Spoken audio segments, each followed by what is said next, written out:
Friends, आज का हमारा टॉपिक है प्रत्यय। इससे पहले मैंने आपको उपसर्ग बताया था। अगर आपने वो वीडियो देखा नहीं है तो उसका लिंक आपको डिस्क्रिप्शन बॉक्स में मिल जाएगा। तो चलिए देखते हैं कि प्रत्यय क्या होता है। जैसे कि आपको दिख रहा है कि प्रत्यय दो शब्दों से मिलकर बना है, प्रति प्लस अ। प्रति का मतलब होता है साथ में पर बाद में, ये दोनों ही हम लोग लेकर चलेंगे। प्रति का मतलब हम साथ में पर बाद में, ये दोनों ही प्रति का मतलब है। अय का मतलब लिया गया है चलने वाला या लगने वाला, या फिर हम लोग कह सकते हैं जुड़ने वाला। तो इस तरीके से जो प्रत्यय का मतलब है वो हो जाता है ऐसा शब्द जो किसी शब्द के अन्य शब्द के साथ में हो पर बाद में हो, जुड़ा हुआ हो या फिर जुड़ने वाला हो या लगने वाला हो।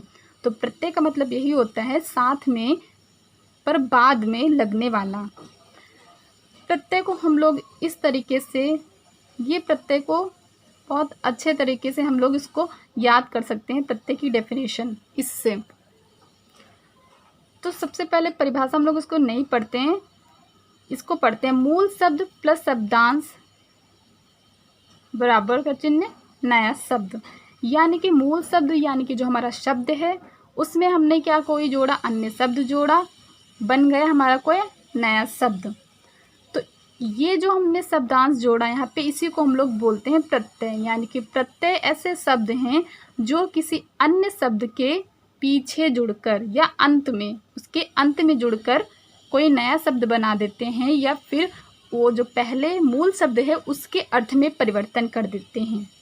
प्रत्यय वो शब्द हैं जो किसी अन्य शब्द या मूल शब्द में, किसी शब्द में, शब्द के अंत में जुड़कर यानी कि बाद में जुड़ रहा है, शब्द के अर्थ में परिवर्तन कर देते हैं, उसमें कोई नई विशेषता ला देते हैं, उन्हें प्रत्यय कहते हैं। अब इनकी परिभाषा क्या है, जैसे कि जो शब्दांश शब्दों के अंत में लगकर या जुड़कर उनके अर्थ में परिवर्तन कर देते हैं, उन्हें प्रत्यय कहते हैं। सिंपल वही है। जैसे कि हमारा है दुकानदार, दुकान प्लस दार हो गया क्या, दुकानदार। दुकान हमारा मूल शब्द है। मूल शब्द क्यों? क्योंकि हम दुकान का प्रयोग करते हैं। दुकान का क्या मतलब होता है, दुकान एक ऐसा स्थान है जहाँ पर व्यक्ति अपनी जीवन यापन के लिए कुछ सामान बेचता है, तो उसी स्थान को हम लोग बोलते हैं दुकान। इसमें हमने कोई शब्द जोड़ा दार। दार का कोई स्वतंत्र, दार स्वतंत्र है, उसका कोई भी मतलब नहीं है। तो इस तरीके से कह सकते हैं जो प्रत्यय हैं वो क्या होते हैं, प्रत्यय का जो प्रत्यय हैं उनका स्वतंत्र अर्थ नहीं होता है। जैसे कि मैंने आपको उपसर्ग में भी बताया था, जो उपसर्ग होते हैं उनका भी कोई स्वतंत्र अर्थ नहीं होता है। वो किसी शब्द के साथ जुड़कर या उनके साथ लगकर तभी उनका अर्थ किसी अर्थ में परिवर्तन कर देते हैं। शब्द के अर्थ में परिवर्तन कर देते हैं। तो इस तरीके से दुकान हमारा कोई मूल शब्द है, इसमें हम लोगों ने जब लगाया दार तो हो गया दुकानदार। तो इस तरीके से जो हमारा दार शब्द हो गया, ये हमारा क्या हो गया, इसको हम लोग बोलेंगे प्रत्यय। इस तरीके से हमारा हो गया प्रत्यय। इसी तरह हो गया हमारा लिखना, जो हमारा एक क्रिया होता है। लिख हमारा होता है मूल शब्द, इसमें हम लोगों ने एक शब्द या शब्दांश जोड़ा आवट, तो हमारा क्या हो गया, लिखावट। लिखावट का मतलब हो गया राइटिंग। जैसे हम कहते हैं इसकी राइटिंग बहुत सुंदर है या इसकी लिखावट बहुत सुंदर है, तो आपने कभी आवट का मतलब देखा है, आवट का क्या मतलब है, लिखावट का मतलब तो पता चल गया, उसकी जो लिखावट है, राइटिंग है। तो ये क्या कोई मूल शब्द है, उसके आगे यानी कि उसके पीछे अंत में जुड़कर उसके शब्द के अर्थ को परिवर्तित कर दिया या फिर उसमें कोई नई विशेषता ला दी, तो उसी शब्द को हम लोग क्या बोलते हैं, प्रत्यय। अब बात करते हैं प्रत्यय के भेद। प्रत्यय के भेद समझना बहुत इंपॉर्टेंट है, क्योंकि क्वेश्चन आपके एग्ज़ाम में यहीं से बनते हैं। आपको वो कोई शब्द दे देगा, जैसे कि कोई शब्द है, यही दुकानदार ले लीजिए या फिर लिखावट ले लीजिए, इसमें किस प्रत्यय का प्रयोग हुआ है। प्रत्यय मूलतः दो प्रकार के होते हैं, तद्धित और कृत्य प्रत्यय। ठीक है, तो कृत्य प्रत्यय और तद्धित प्रत्यय क्या होता है ये देखते हैं। सबसे पहले बात करते हैं कृत्य प्रत्यय की।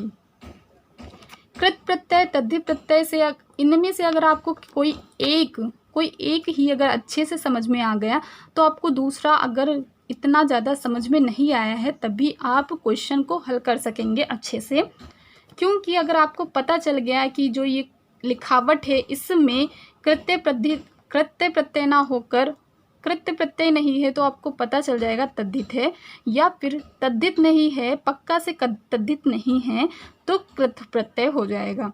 तो कोई एक आपको अच्छे से समझ लेने की ज़रूरत होगी। तो फ्रेंड सबसे पहले देखते हैं कृत्य प्रत्यय। तो कृत प्रत्यय क्या होता है? धातु के अंत में जुड़ने वाले प्रत्यय कृत्य प्रत्यय कहलाते हैं।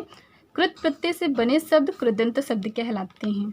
कृत प्रत्यय से बने शब्द कृदंत शब्द कहलाते हैं। कहने का मतलब ये है कि जो धातु के अंत में जुड़ते हैं। अब हम बात करेंगे कि धातु क्या होता है। अगर हमें धातु ही नहीं पता होगा तो हम कैसे पता लगा पाएंगे कि हाँ ये धातु है, इसके अंत में जुड़ रहा है ये प्रत्यय, तो ये कृत प्रत्यय है। तो सबसे पहले हम लोग धातु की बात करेंगे। जैसे कि आपने, हमारी क्रिया क्या होती है? लिखना, पढ़ना, धोना, नहाना, ये सब हमारी क्रिया होती हैं।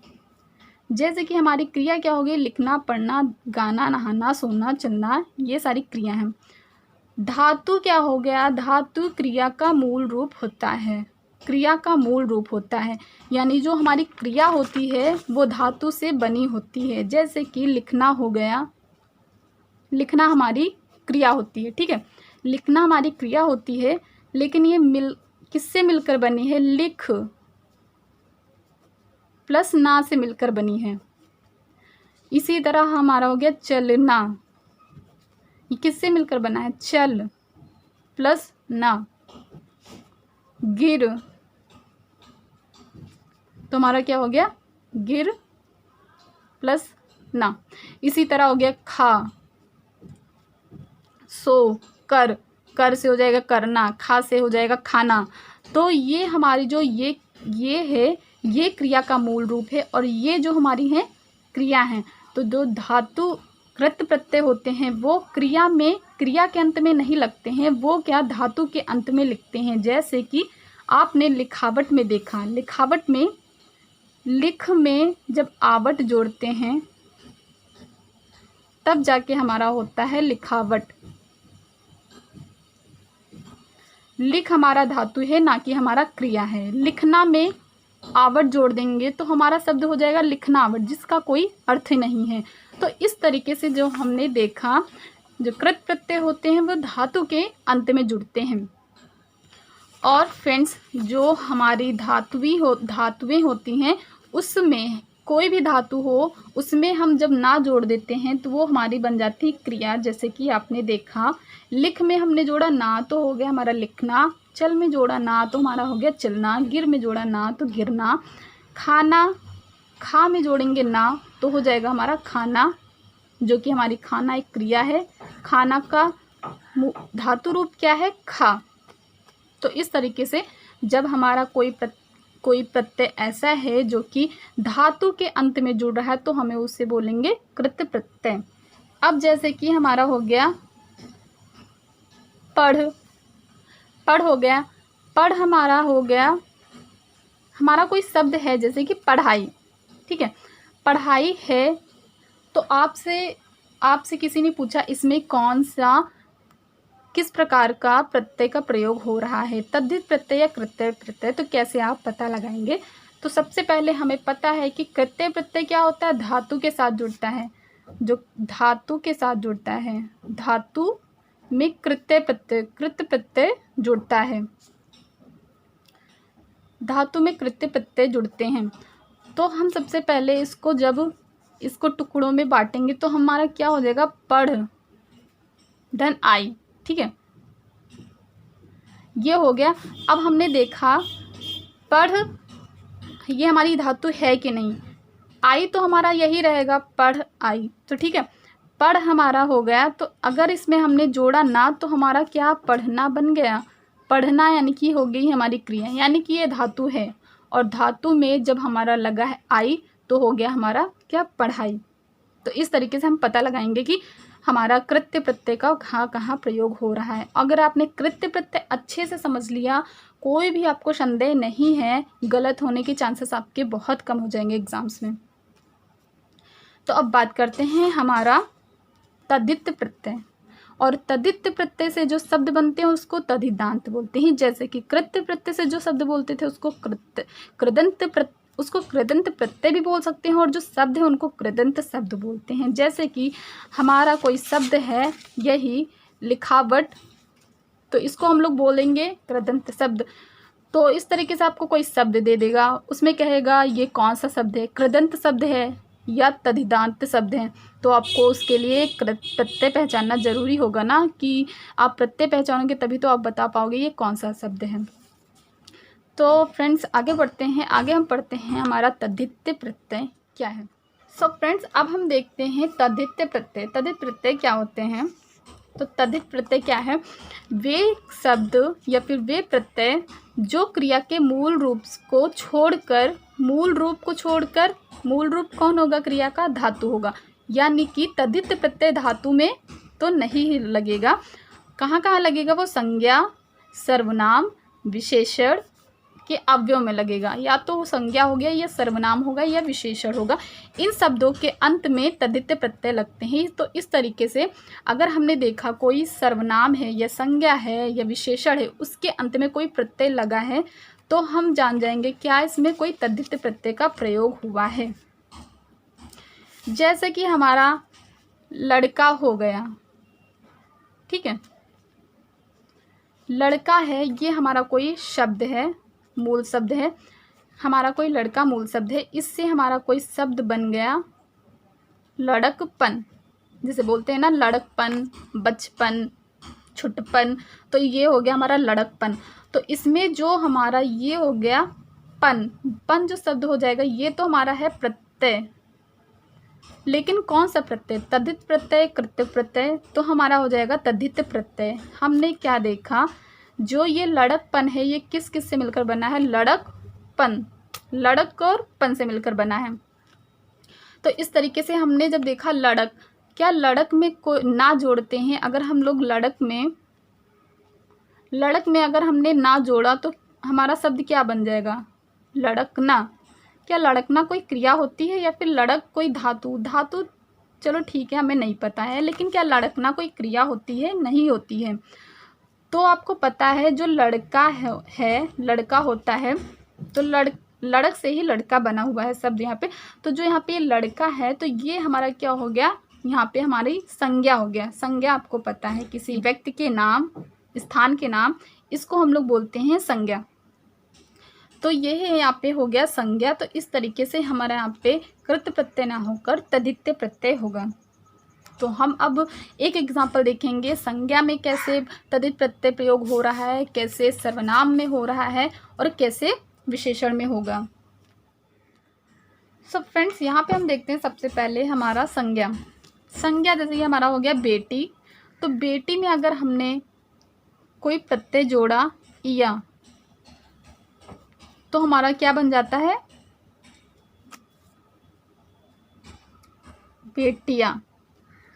ठीक है, तो इस तरीके से हमारा बन गया बेटियां। तो यह प्रत्यय जोड़कर हमारा बन गया क्या? बेटियां। तो इस तरीके से हमने क्या देखा? जो ये हमारा बेटी है, तो बेटी में अगर हम ना जोड़ते हैं तो हमारा कोई क्रिया तो बन नहीं रहा है। बेटी ना, तो ये कोई क्रिया नहीं है। तो इस तरीके से अगर हमारा कोई शब्द बेटियां दिया गया है, इसको हम लोग अलग करेंगे तो हमारा क्या हो जाएगा? बेटी में ना जोड़ने पर कोई क्रिया नहीं बनता है, यानी कि ये कोई मूल शब्द नहीं है। और हमें देखने से पता चल रहा है कि बेटी हमारा होता है संज्ञा। इस तरीके से लखनऊ भी हमारा होता है संज्ञा। जैसे कि संज्ञा क्या होता है? स्थान का नाम होता है। तो इस तरीके से लखनऊ में अगर हम जोड़ते हैं ई, तो इससे जो हमारा शब्द बनेगा वो हमारा क्या हो जाएगा? लखनवी। जैसे कहते हैं ना, ये लखनवी के कपड़े हैं, या फिर लखनऊ का कोई प्रसिद्ध सामान हो गया, तो हम लोग उसको बोलेंगे कि ये लखनवी है। लखनऊ का रहने वाला भी होगा कोई, तो हम लोग उसको बोलेंगे ये लखनवी है। तो इस तरीके से जो हमारा संज्ञा के साथ जुड़ रहा है कोई प्रत्यय, तो उस प्रत्यय को हम लोग क्या बोलेंगे? तद्धित प्रत्यय बोलेंगे। तद्धित प्रत्यय संज्ञा के साथ कोई जुड़ रहा है। संज्ञा, तद्धित प्रत्यय संज्ञा, सर्वनाम और विशेषण के साथ जुड़ता है। तो इस तरीके से हमें संज्ञा, सर्वनाम, विशेषण को भी पहचानना यहाँ पे उतना ही महत्वपूर्ण है जितना कि प्रत्यय को पहचानना है। सोना आपको पता है कि यहाँ पे हमारा होता है संज्ञा। इसमें अगर हमने कोई जोड़ा आर तो हमारा जो नया शब्द बनेगा वो हमारा क्या हो जाएगा, सोनार। तो इस तरीके से अगर आपको कभी सोनार शब्द दिया गया है और उसने पूछा कि सोनार में कौन सा प्रत्यय का प्रयोग हो रहा है, तो आप देखेंगे कि सोना, सोन अगर हम इसमें जोड़ते हैं सोन और आर, इससे हमारा सोन हमारा क्या है, सोन हमारा कोई मूल रूप नहीं होता है, क्रिया का कोई मूल रूप नहीं होता है, धातु रूप नहीं होता है। क्रिया का धातु रूप होता है सो, जिससे मिलकर बनता है होता है सोना। तो इस तरीके से जो सोन है तो इसमें हम लोग नहीं कह सकते हैं। इस तरीके से जो हमारा सोना हो जाएगा ये हमारा क्या हो जाएगा, संज्ञा, और संज्ञा क्या होगा, तद्धित प्रत्यय में आएगा। तो इस तरीके से जब हम बात करेंगे सर्वनाम की, सर्वनाम क्या होता है, संज्ञा के स्थान पर प्रयुक्त होने वाले शब्द सर्वनाम कहलाते हैं। जैसे कि तुमको कोई शब्द दिया गया है तुम, इसमें हम ऐसा क्या प्रत्यय जोड़ें कि हमारा कोई शब्द बन जाए। जैसे कि हम अगर इसमें जोड़ दें तुम प्लस से तो क्या हो जाएगा, तुमसे, ठीक है, तुमसे। तुम में अगर हम ये भी जोड़ दें को तो हमारा हो जाएगा तुमको। यानी कि ये सर्वनाम में प्रत्यय जुड़ रहे हैं। जो सर्वनाम में प्रत्यय जुड़ रहे हैं तो इस प्रत्यय को हम लोग क्या बोलेंगे, तद्धित प्रत्यय बोलेंगे। तो अगर हमें कभी कोई शब्द दिया गया है तुमको या तुमसे, या फिर हो गया आप में अगर हम जोड़ेंगे से तो क्या हो जाएगा, आपसे। उन, ये सब सर्वनाम होता है। उनको तो क्या हो जाएगा, उनको, सॉरी, उनको। तो देखिए ये जो है, जब उनको या आपसे, तुमको, उनसे ऐसे कई शब्द दिए होंगे तो उनको जब हम पृथक करेंगे या फिर अलग करेंगे, टुकड़ों में बांटेंगे तो क्या हो जाएगा, तुम प्लस से, तो तुमसे। तो तुम हम देख रहे हैं, तुम कोई क्रिया नहीं होती है, ना कोई संज्ञा है। क्रिया नहीं है यानी कि कृत प्रत्यय होने की कोई यहाँ संभावना ही नहीं है। फिर क्या होगा, वो तद्धित प्रत्यय होगा। तद्धित प्रत्यय में आपको पहचानने की जरूरत अगर पड़ती है तो ठीक है, वरना तो नहीं, क्योंकि तद्धित प्रत्यय तद्धित प्रत्यय में तीनों आते हैं, संज्ञा, सर्वनाम, विशेषण। तो हमने देखा कि तुम क्या होता है, विशेषण, सर्वनाम है, तो सर्वनाम है, इस वजह से ये तद्धित प्रत्यय है। इसी तरह हो गया तुमको, आपसे, उनको और उनसे, ऐसे शब्द आएंगे। तो अब बात करते हैं विशेषण। विशेषण क्या होता है, जो संज्ञा या सर्वनाम की विशेषता बताते हैं वो होते हैं विशेषण। जैसे कि हमारा कोई शब्द है मीठा, ठीक है, कोई शब्द है मीठा और इसमें हमने जोड़ दिया आई, तो हमारा शब्द क्या बन गया, हमारा शब्द बन गया मिठाई, ठीक है, मिठाई। तो ये मीठा हमारा विशेषण था, इसमें हमने कोई अन्य शब्द जोड़ा या शब्दांश जोड़ा तो हमारा जो दूसरा शब्द बन गया, नया शब्द बना, वो क्या हो गया, मिठाई। तो इस तरीके से कोई दूसरा शब्द, जैसे कि हमारा हो गया पाँच, पाँच हमारा सर्वनाम, सॉरी, विशेषण होता है।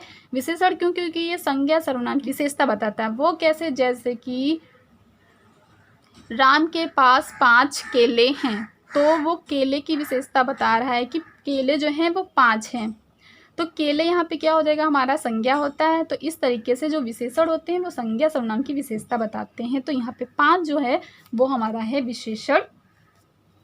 तो 5 से हमारा कोई शब्द बन गया, जैसे कि हम लगा दिया हमने 5, इसमें हम लगा दिए वा, तो हमारा नया शब्द जो बन गया वो हमारा क्या हो जाएगा,